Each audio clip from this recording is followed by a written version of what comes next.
श्री हरि भगवान कृष्ण आप सभी का कल्याण करें। सभी कृष्ण प्रेमियों को जय श्री राधे राधे, जय श्री राधा माधव। हरे कृष्ण हरे कृष्ण हरे कृष्ण हरे कृष्ण। कृष्ण प्रेमियों, एक बहुत ही सुंदर कथा है। बात बहुत पुरानी है। एक साधु महात्मा थे। वह साधु बड़े ही विचित्र स्वभाव के थे। बोलते कम थे। उनके बोलने का ढंग भी बड़ा ही अजीब था। उनके भिक्षा मांगने के शब्दों को सुनकर लोग हंसते थे। कोई चिढ़ जाता था तो कोई उनकी मांग को अनसुनी कर देता था। वह साधु महात्मा प्रत्येक घर के सामने खड़े होकर पुकारते, हे माई, अंजुलि भर मोती देना। ईश्वर तुम्हारा कल्याण करे, तुम्हारा भला करे। साधु की यह विचित्र मांग सुनकर महिलाएं भी चकित होती। वे साधु जी से कहती, बाबा, यहाँ तो पेट के लाले पड़े हैं। तुम्हें इतने सारे मोती कहाँ से दे सकेंगे? किसी राजमहल में जाकर मोती मांगिए। जाओ बाबा जाओ, आगे बढ़ो।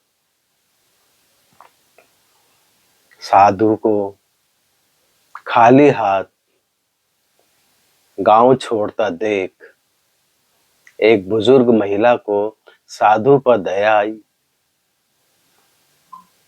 बुजुर्ग महिला ने साधु को पास बुलाया।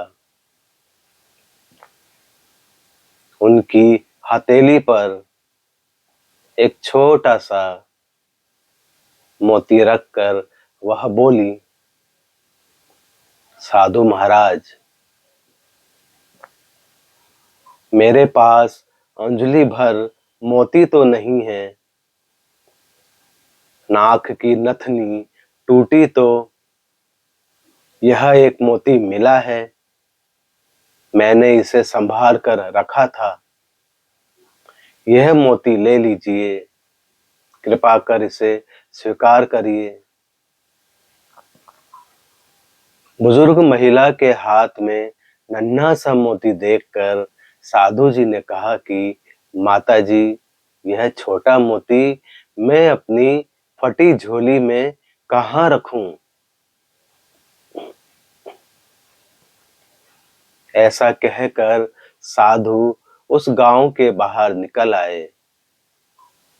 दूसरे गांव में आकर साधु प्रत्येक घर के सामने खड़े होकर पुकारने लगे, माता जी, प्याली भर मोती देना, ईश्वर तुम्हारा कल्याण करे। साधु की यह विचित्र मांग सुनकर वहां की स्त्रियां भी अचंभित हो उठी। वहां भी साधु को प्याली भर मोती नहीं मिले। अंत में निराश होकर साधु महात्मा इस गांव से भी खाली हाथ जाने लगे। गांव के एक छोर में एक किसान का घर था। साधु उस घर के सामने गए और आवाज लगाई, माता जी, प्याली भर मोती देना, ईश्वर तुम्हारा भला करे। किसान बाहर आया। उसने साधु के लिए ओसारे में चादर बिछाई। किसान ने साधु को प्रणाम किया और मुड़कर पत्नी को आवाज दी। पत्नी आई तो किसान पत्नी से बोला, साधु जी बहुत भूखे हैं, इनके भोजन की तुरंत व्यवस्था करो। अंजुली भर मोती लेकर पीसना और उसकी रोटियां बनाना। तब तक मैं मोतियों की गागर लेकर आता हूं।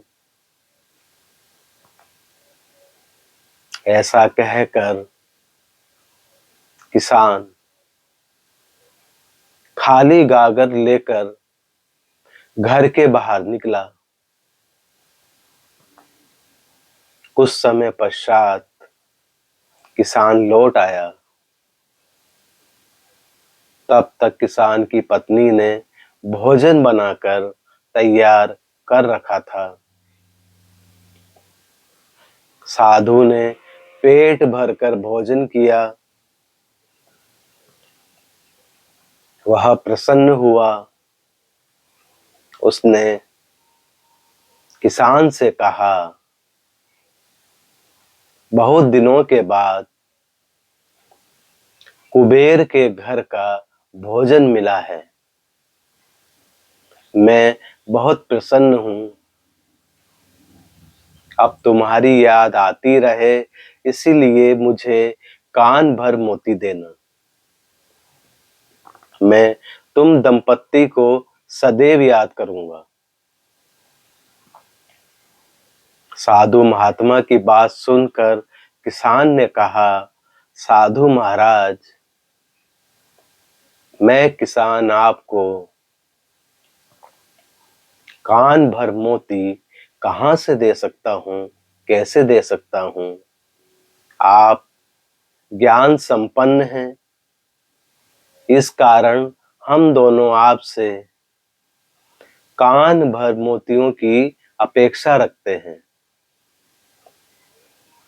साधु ने किसान से कहा, किसान राजा,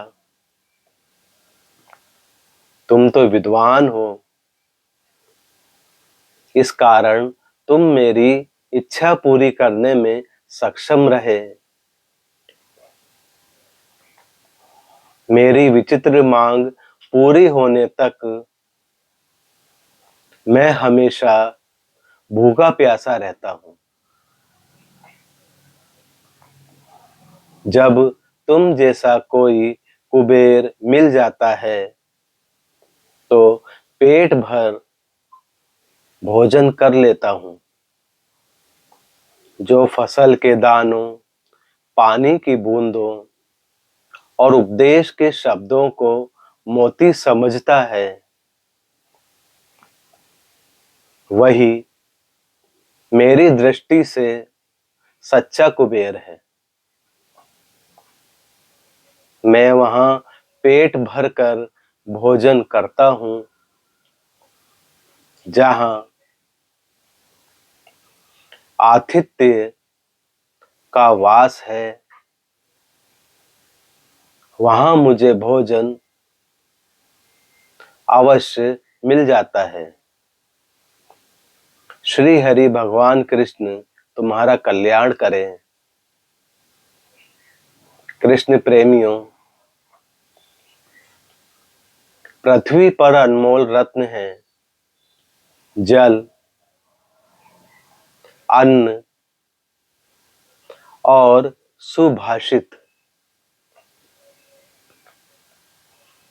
महामूर्ख ही पत्थर के टुकड़ों जैसे हीरे मोती को ही रत्न कहते हैं। श्री हरि भगवान कृष्ण आप सभी का कल्याण करें। सभी कृष्ण प्रेमियों को जय श्री राधे राधे, जय श्री राधा माधव। हरे कृष्ण हरे कृष्ण हरे कृष्ण हरे कृष्ण।